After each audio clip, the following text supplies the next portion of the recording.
Today, let's go to Martainville Street and more precisely, to number 210.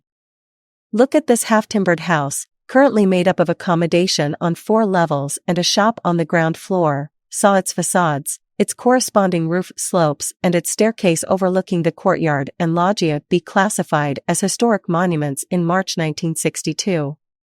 Now look above the flower shop. Do you see this alcove? Well, it hosted a statue of the Virgin, called Notre-Dame-de-Bonsecours. What happened to the statue? Has it been moved to another place in town? Was it stolen? No one knows, the mystery remains. Nevertheless, one can very well imagine the statue of the Virgin installed in what seems to be a ciborium, that is to say a kind of construction intended to protect and enhance the statue, with, above and beside from her, 4 angel heads. On the lower part of the alcove, you can read the title of Notre-Dame-de-Bonsecours. Why? Quite simply because it is one of the names with which the Catholic Church venerates the Virgin Mary, Mother of Jesus. Now here is a game for you. Try to guess the date of this alcove and its statue.